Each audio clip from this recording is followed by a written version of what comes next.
Hello, our fellow streakers. How's everyone doing out there? It's Jeff and Jamie, and we're back with you on another podcast on another week. You sound very chipper.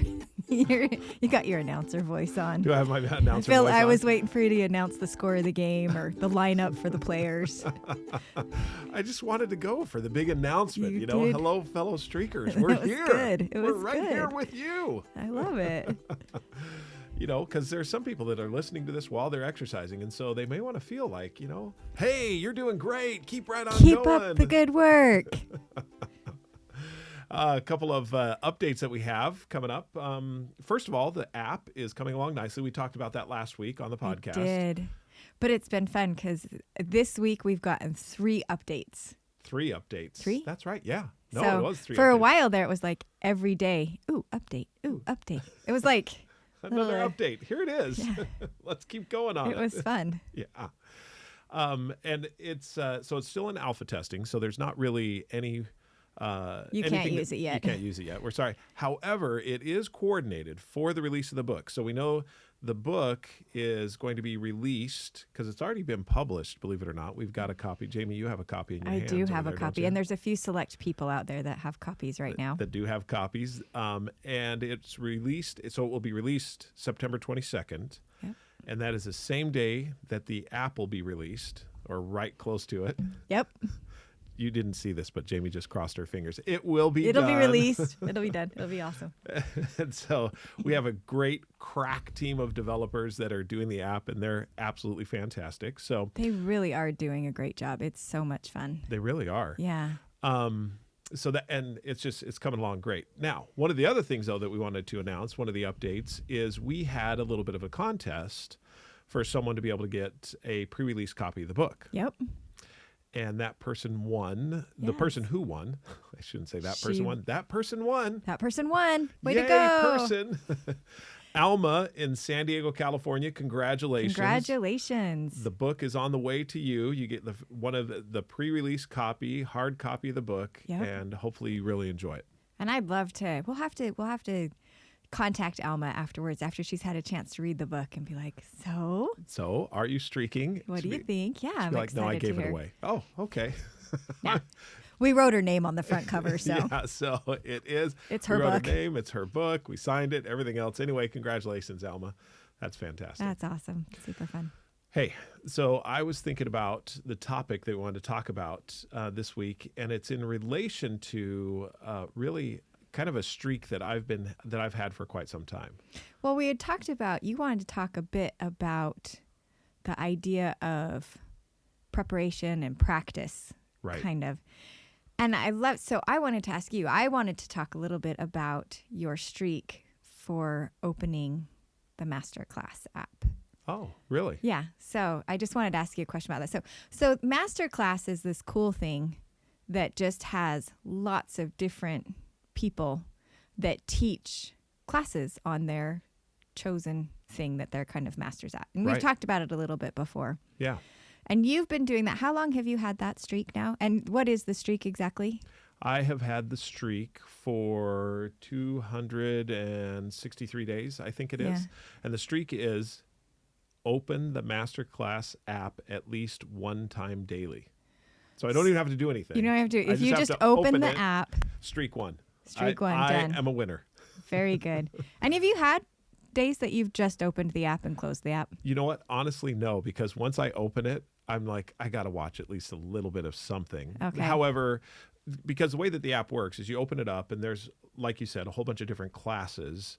And so for example, one of the classes I was taking was Malcolm Gladwell's writing class. And so I would open it up on a day that was really tough and I didn't have Right. a lot of time or whatever it was. And I wanted to so I'd open it and I'd watch like about 15 seconds of a particular video, because that's what it is. They have all kinds of Okay. recorded videos. And so I'd watch it for a second and then be done. And then be done. Yeah. Okay.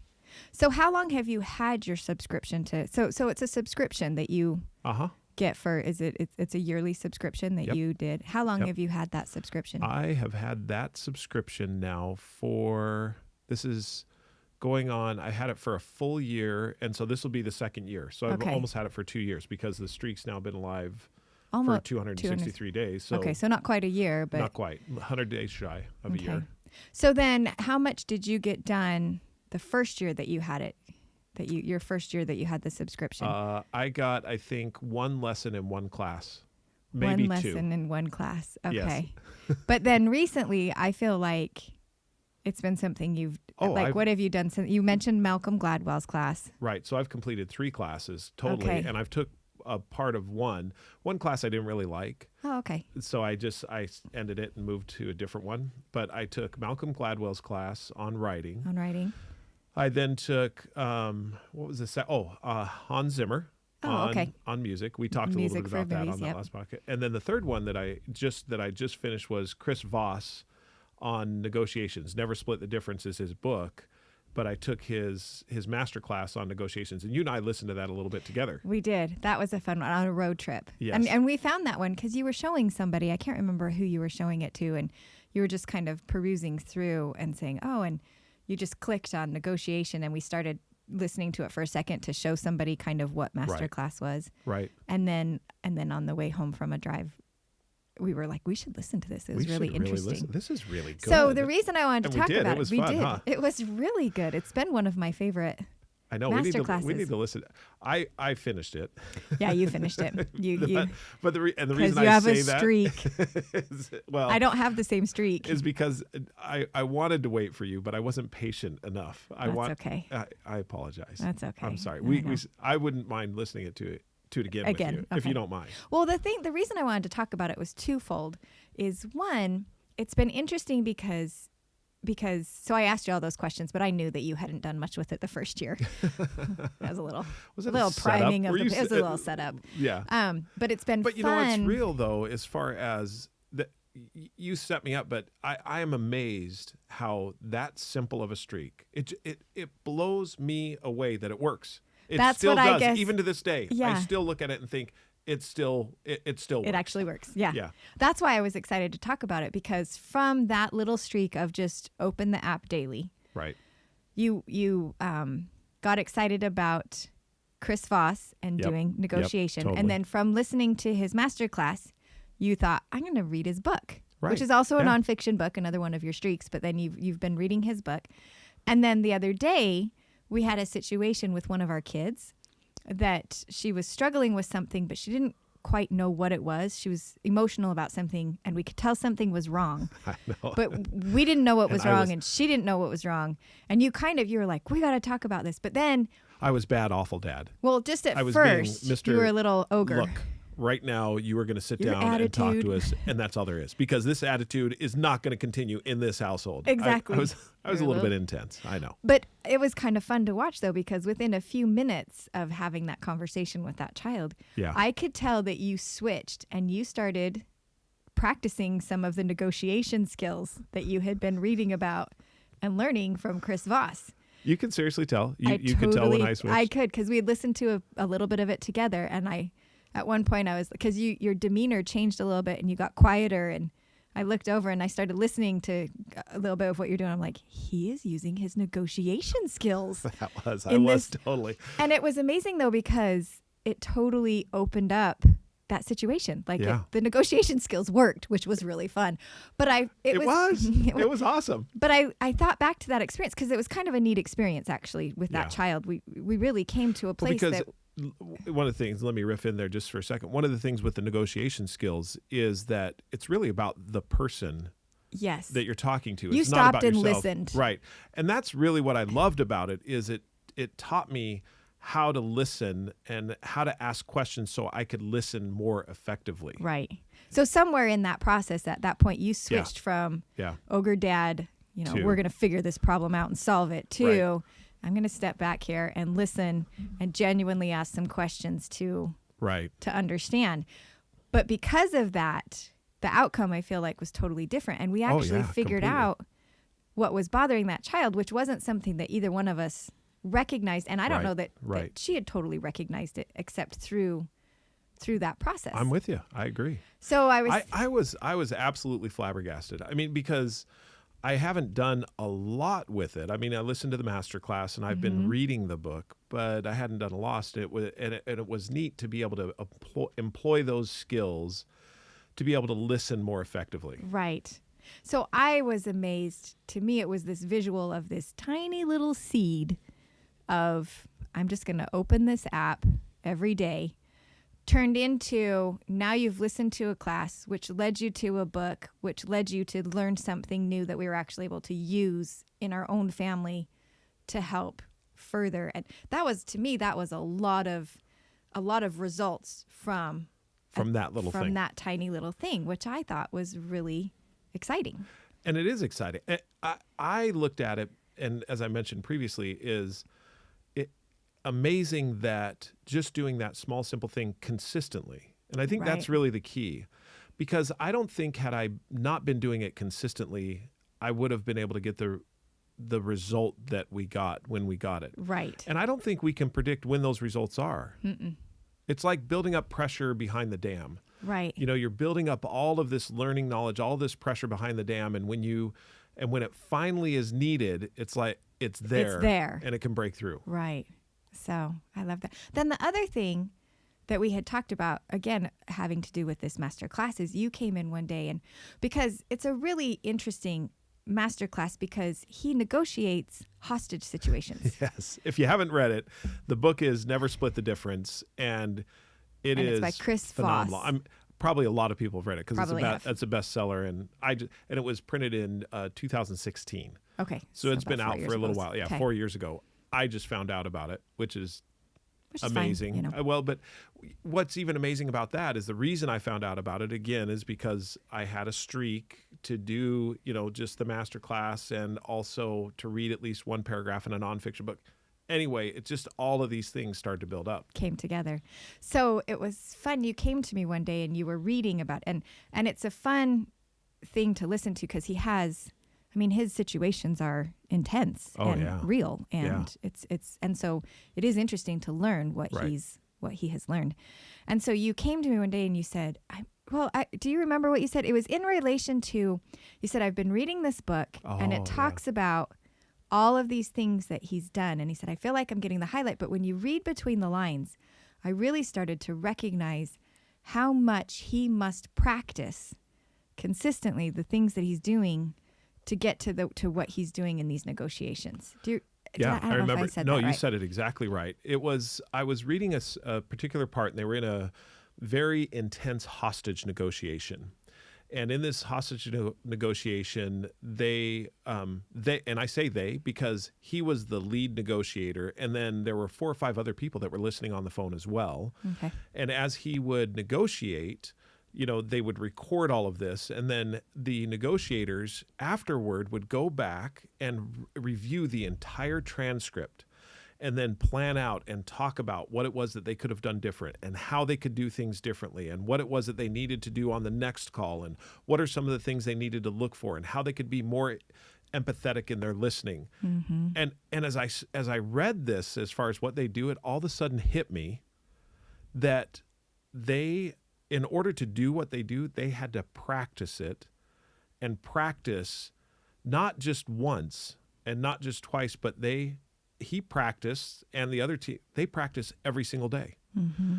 And it all of a sudden hit me, streaking. Right. Because really it's not about the practice that's significant. You read about practice and how significant practice is. Deliberate practice, for example, in talent is overrated. Mm-hmm. Talk about professionals that deliberately practice in order to become masters in their field. I want to read just a little part of the book. As far as in Streaking, we have a section that talks about becoming masters. And I want to read just a little bit about consistency and what consistency is about. So this may be a little bit longer, but here we go. We're quoting right here Anders Ericsson. So Anders Ericsson, in his book Peak, discusses how creativity and innovation are not born ex nihilo. Instead, it is out of consistency that breakthrough innovation is achieved. Now listen to this. This is directly from the book, or from his book, Peak. Quote, researchers who study how the creative geniuses in any field, science, art, music, sports, and so on, come up with their innovations have found that it is always a long, slow, iterative process. He notes, there are no big leaps, only developments that look like big leaps to people from the outside because they haven't seen all the little steps that comprise them. Even the famous aha moments could not exist without a great deal of work to build an edifice that needs just one more piece to make it complete. End quote. So that was Anders Ericsson out of his book Peak. How did that strike you? Well, I love it because we talk about, so first of all, I totally agree with deliberate practice, that being deliberate in your practice is important.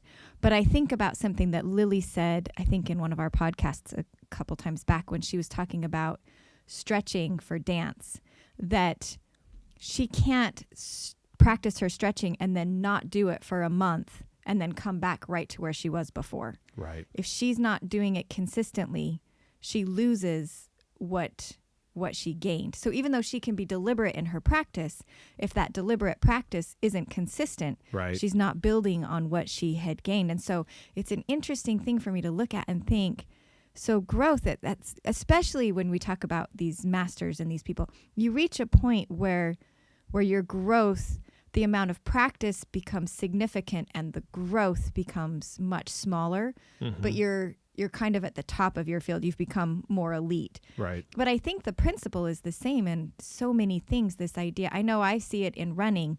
If I could run a marathon, but if I stop running for a year, I'm not picking up where I left off. I'm starting over. And I Really? find that frustrating. Come on, honey. But I think that there's something to, so this recognizing that deliberate practice is important, but deliberate and consistent practice is where you get phenomenal results. And the thing that's interesting about it is what requires the consistency is kept up by, like, I love having a streak so that even on the tough days, I'm still doing that thing consistently. Right. And then over time, you've made progress. No matter what, you're going somewhere, you're growing. It seems, though, that so when we talk about deliberate practice, I think sometimes I can get a little bit discouraged thinking, well, I don't do deliberate practice every single day. However, it's not, what I look at is the deliberateness, if that's even a word, deliberateness of it is that I have a mindful notion to do it every single day. Yeah. Does that make sense? Totally. And so, because I think sometimes you can get a little bit discouraged thinking, well, I'm not practicing well enough, or I'm not practicing at the top of my game, or, you hear perfect practice makes perfect. Right. And what does he say in Karate Kid? Your focus needs more focus. Yes, Sometimes it feels that way. It's like my deliberateness needs more deliberateness. What actually I believe needs to happen is, at least this has been for me, because when I've set that bar that it has to be perfect practice, I've actually been discouraged and not done it. Right. Whereas when I set the bar of the smallest, simplest, almost foolish thing to do, I can reach up to that bar of perfect practice rather than trying to start there. Right. I love that. And you don't have to reach that level every day. No. That's the other thing I love, is that what's reaching the level, again, that we've talked about, is it's the consistency that's reaching the level, not necessarily each day's practice. Right. But the act of being consistent is propelling you.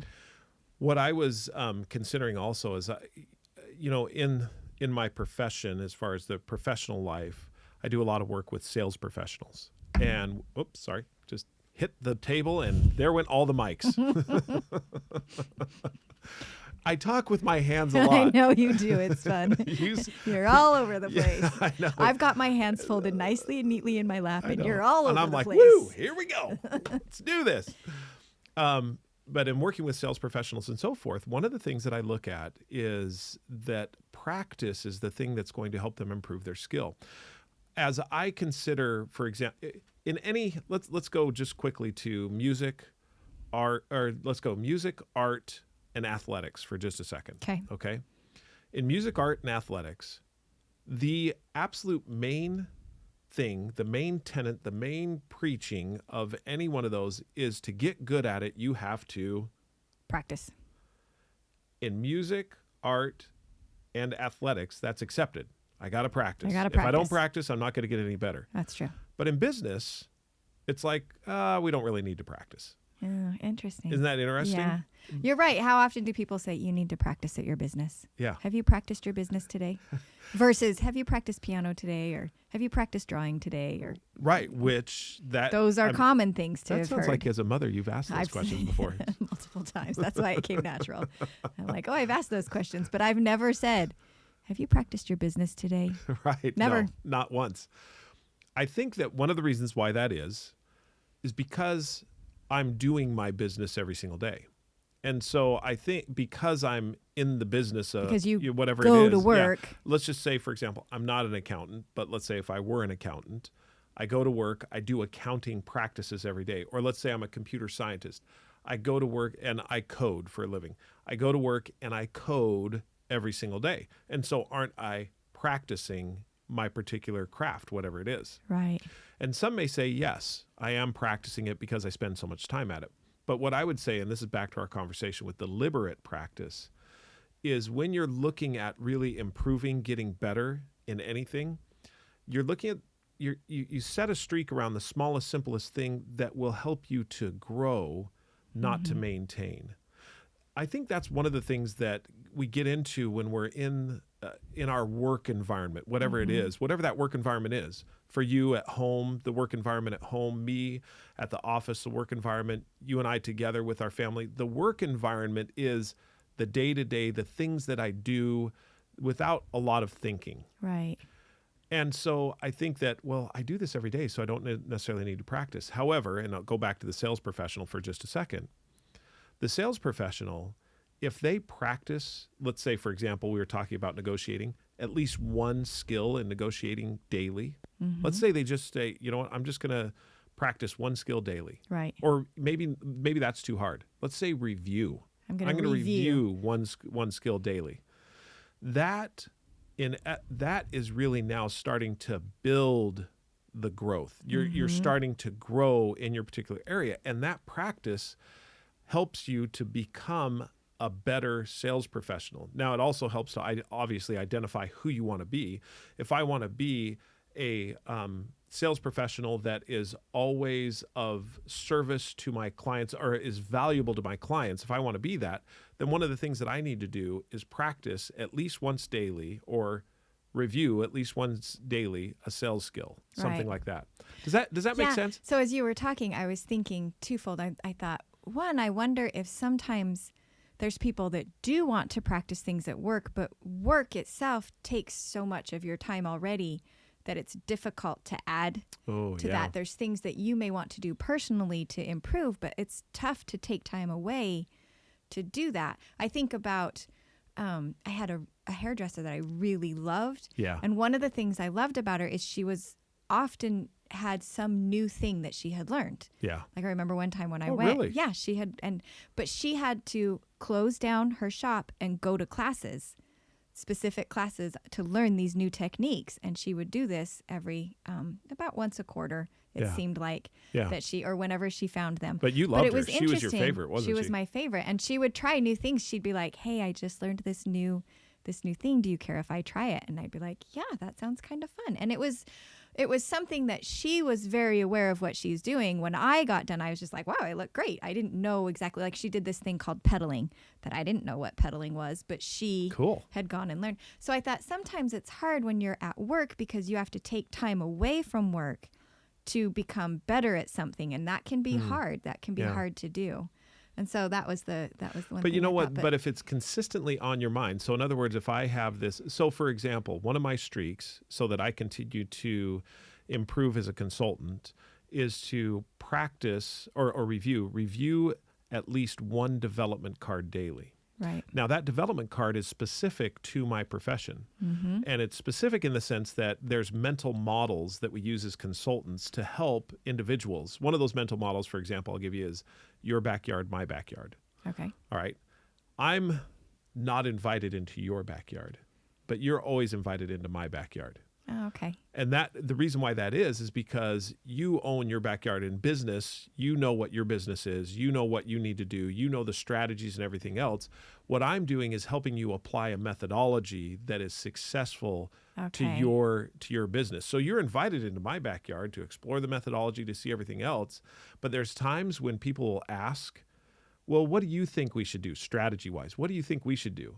I'm like, you know what? That's your backyard. I can show I you don't know how the to run your methodology. business. Right, Mhm. exactly. That's good. Now, there may be other businesses that do that, but for me and my profession and what it is that I'm doing, I'm not going into the backyard and creating strategy. That's what they do as the leader, executive team, and so forth.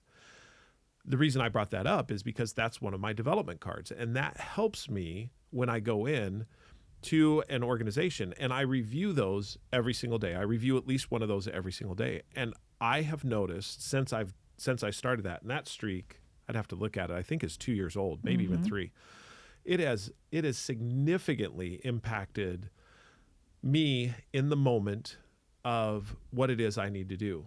I think part of it too is that when you're doing something every day, even if it ends up being that every day is the smallest part of your streak, let's say you really only review one development card a day, you never go past that. You just do that. You just do that one thing. You are looking for things that it's on your mind every day. You've brought it to the foreground. I think about sometimes like when we were shopping for a car, or actually when we bought my car, and I started to think, oh, I noticed my make and model and color of my own car. And all of a sudden it seemed like everybody had the same make, model, and color. Yes. And I thought, what, just because I bought it, everybody bought it? Right. No, it's because it was on the forefront of my mind. Now I started to notice all those other same make and model and colors of my same car. They were there before, but I hadn't noticed them. Yeah. Streaking, I've noticed that in a lot of things, that it helps me to be aware of things that I think I would have missed before. And because I'm aware, I've been able to capitalize on opportunities that I don't think I would have even seen. That's really cool. But because I was streaking, that opportunity, I was looking more, I was more aware. And then when the opportunity was there, I was able and prepared to not only see it, but to take it. Yeah, absolutely. And by the way, you are now talking more with your hands. When she gets animated and she gets really excited about something, all the hands start flying. Talking with my hands. True. I want to read something to you, again, out of Streaking, and I want to get your reaction to it. Okay, you ready? Yes. And this is something, what I'm going to read to you is it's from a TED Talk, and this is still in the chapter on becoming a master. And the TED Talk is by psychologist Angela Lee Duckworth, okay? And it's called Grit, all right? Now, it's a book out there, and a lot of people have read this book as well. Here we go. You ready? Now, I know you know this because we wrote the book together, but I'm going to read it to you, and then you can get your reaction. Okay, she says this. Okay, I'm going to just read a little bit of the introduction and then the actual quote. Let's see here. Psychologist Angela Lee Duckworth explains at a TED Talks education, speaking at a TED Talks education, tells a compelling story about finding the difference between success and failure in the classroom. This is why I want to get your reaction. 7 children, you've had a little experience with children in the classroom. Okay. And guess what? Consistency was at the heart of the success.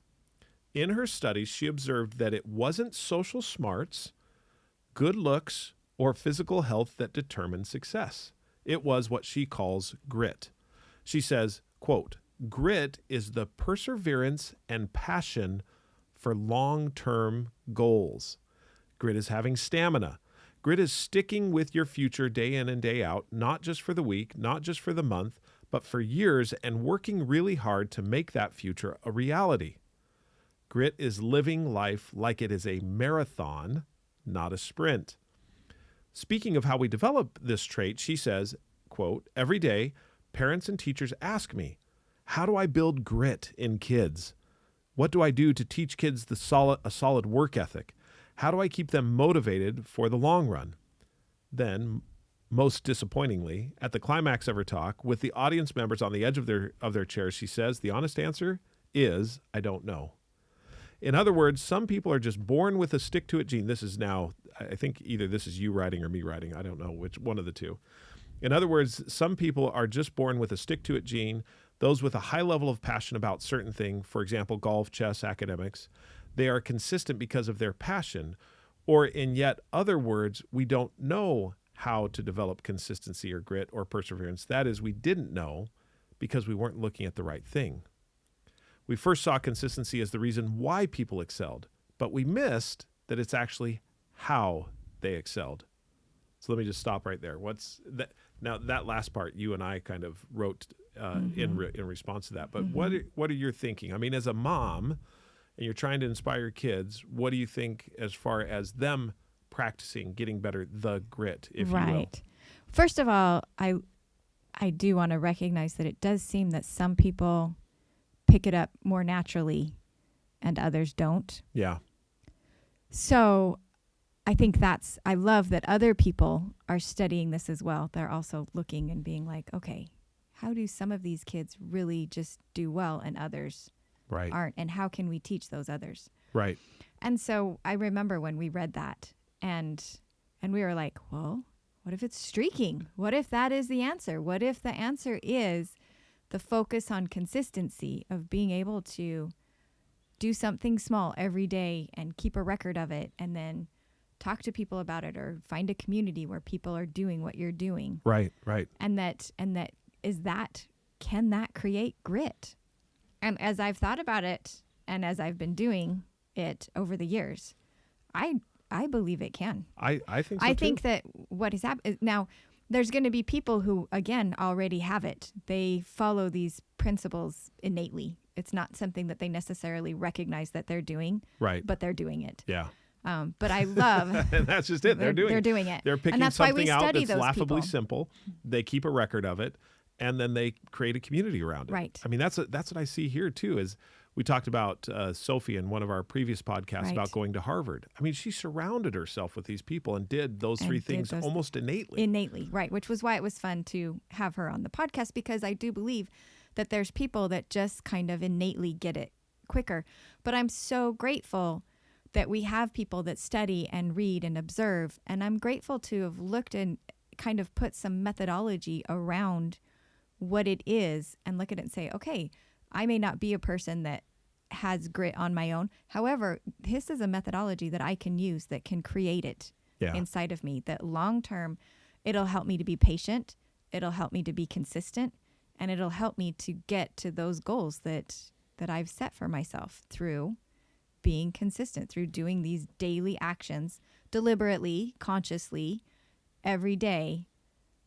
And isn't that what grit would be? I think so. And so coming up on the end here, if you want to get better at your chosen profession, if you want to improve, if you want to be at the top of your game, or be the person, the sales professional, the artist, the scientist, the whoever it is, what we're inviting you to do is give streaking a try. Don't you think? Yeah. I mean, find a streak, find a couple of streaks, stack them together, and do those small, simple things every single day. You will be amazed, as we continually are. We've been doing this now for 5 years and are amazed at what it does for us. Well, this has been a dynamic conversation. This has been fun. It really Hands has been. and all. Hands and all. Knocking the mics off the Knocking table and everything. off. We're excited, people. Woo! All right. Well, everyone, have a wonderful day, a wonderful week until we talk to you next week. By the way, I was going to say next week we want to talk about, we'd mentioned talking about keeping a record. And we talked a little bit about the record and why that's important. I don't know if you remember, but I think we should talk about that next week. Okay. Does that sound good? Great. Yeah. That sounds good. All right, everyone. Thanks so much for joining us today. I'm Jeff. I'm Jamie. And you can reach us at Jeffrey, Jeffrey, at streakingmastery.com, or Jamie, Jami, at streakingmastery.com. Also, take a look at the website, www.streakingmastery.com, and please submit your questions, your streaks. We'd love to feature any one of them, and we will hopefully get something from you soon.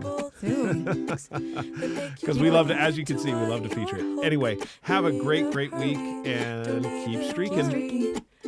It's too simple not to do. It's the little things that